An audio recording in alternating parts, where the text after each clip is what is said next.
Hello, I'm Chrissy Seaton and welcome to my channel. You know, we're never too old to learn. We can always learn new skills, new ideas, or be exposed to a different teacher.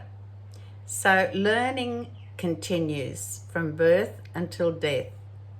And the sooner we embrace it with a joyful heart, a keen eye and ear, the sooner we come to develop a love for learning.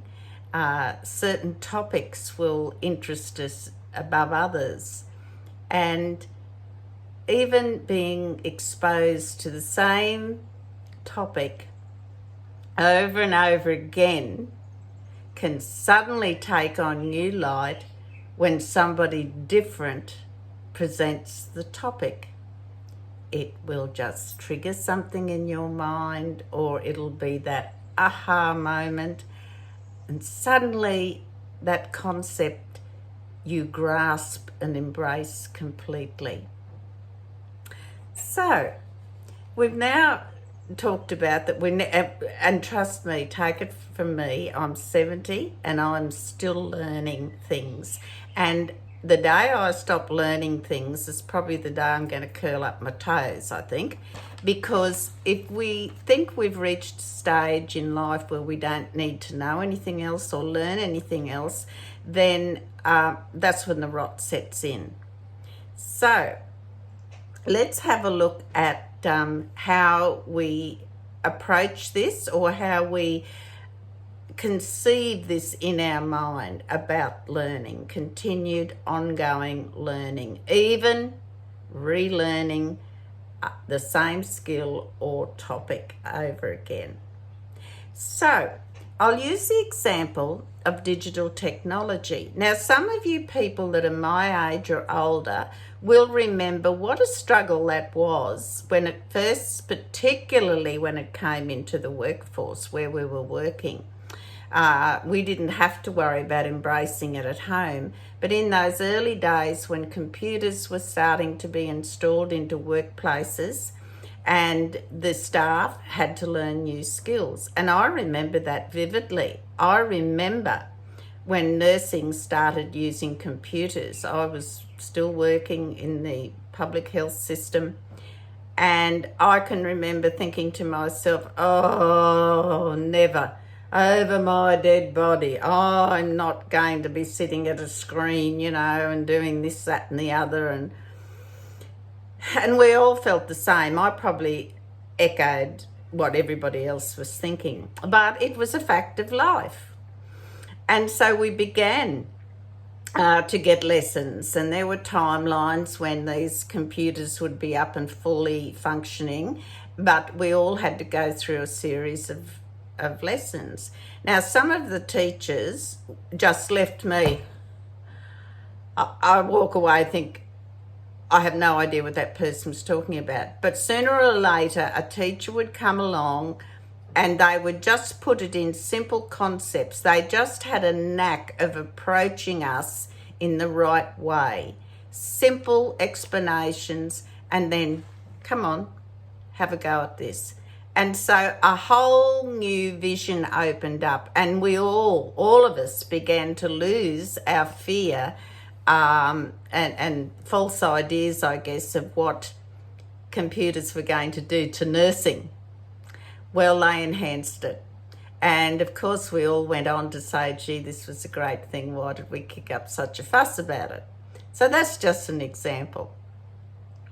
We all know also in digital technology, if there is some new technique or upgrade or whatever it is that's available, you've only got to ask young people. My favourite go-to person is my 13-year-old grandson.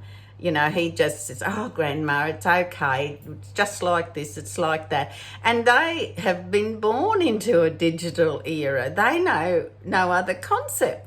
And so we are always grasping new ideas and new things.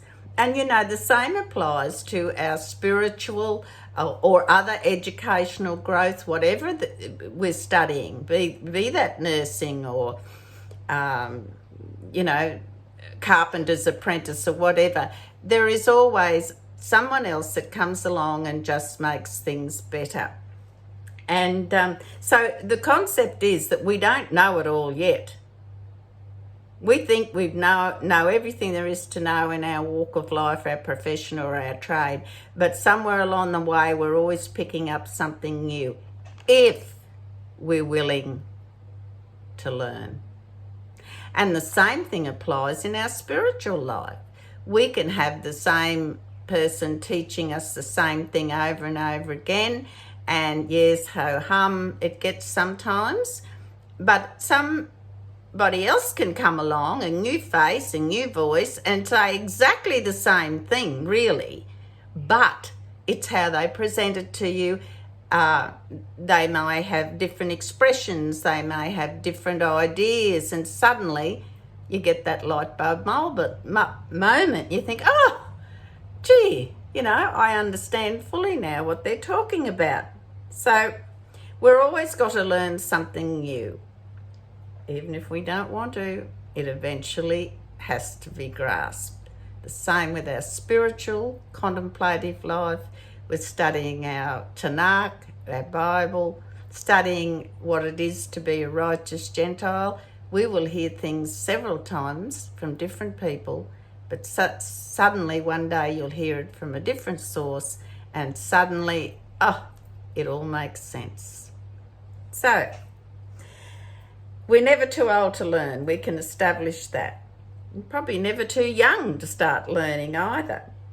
And I just want to give you an example from my past where different, way back before computers came into nursing, I was homeschooled until I went to high school. And I loved learning. I did enjoy it. My mother was a very good teacher.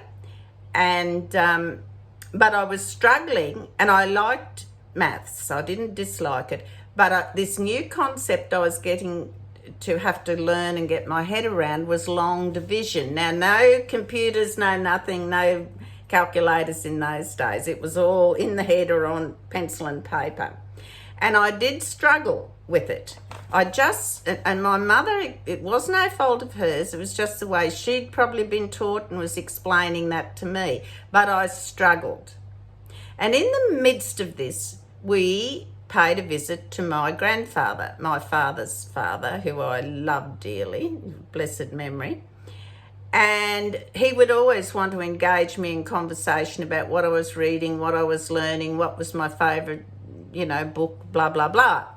And so, of course, in the course of this, I managed to say to him that I really am, I don't know what exact words I used, but I blurted out that I was having trouble with long division. Oh, he said, what part of it? No, show me. So I got the pencil and paper out and showed him, and then he said, And within 5 minutes, he explained probably exactly the same thing that my mother was saying, but I heard it with new ears. I heard it differently.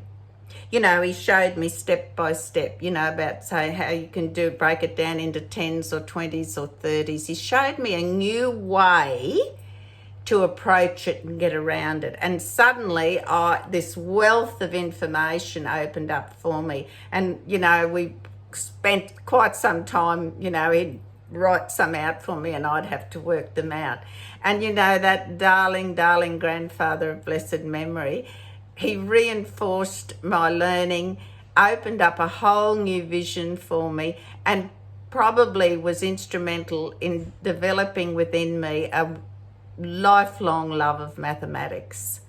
And I'm sure that was the discerning moment. It was just how he said it and approached it, and a different face, a different teacher, and some different instructions, or probably the similar but just explained differently.